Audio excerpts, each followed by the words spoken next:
5, 4, 3, 2, 1. Heard, learned counsel for the parties, full stop.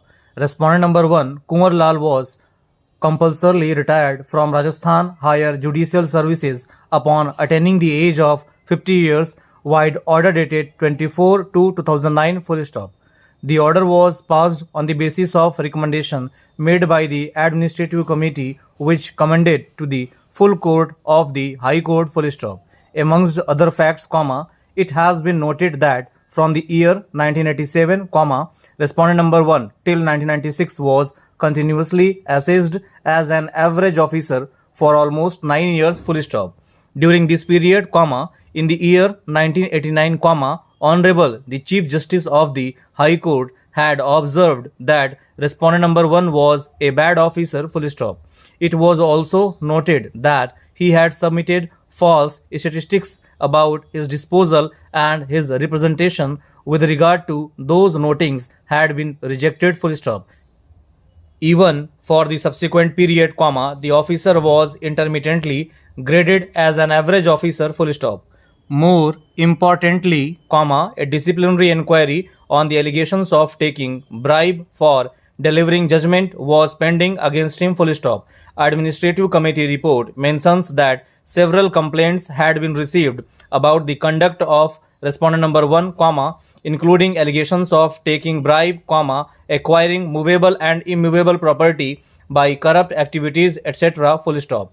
In this backdrop, the Administrative Committee recommended compulsory retirement of respondent number 1, and in view of the same, dropping of disciplinary inquiry pending against him regarding allegations of breach of integrity, full stop. The order passed on 24/2/2009 was made subject matter of challenge before the High Court by way of DB writ petition (C) number 772 of 2010 filed in the High Court at Jaipur, full stop.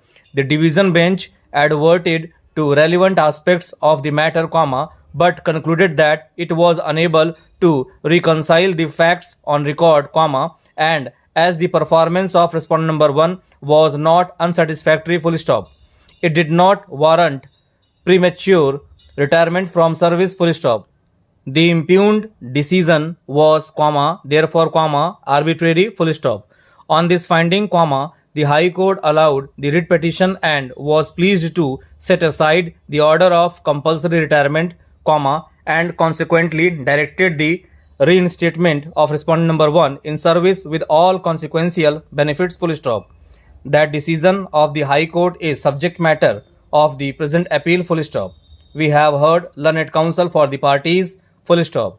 The moot question is whether it was open to the High Court to substitute its view for the one recorded by the Administrative Committee, which commended to the full court of the High Court, pursuant to which the order of compulsory retirement came to be issued, full stop. Indeed, the High Court on judicial side could have done so, if it found that there was absolutely no record or material whatsoever as referred to in the recommendations made by the Administrative Committee, or that the committee relied on irrelevant material, or that opposite material was overlooked and discarded, full stop. Further, the High Court's view would have been acceptable if it found patent illegality, breach of procedure causing prejudice to respondent number 1, or imposition of a gravely disproportionate measure, full stop. इस video के description box में Telegram channel का link दिया हुआ है, जहां पे आपको ये PDF प्रोवाइड किया जाएगा.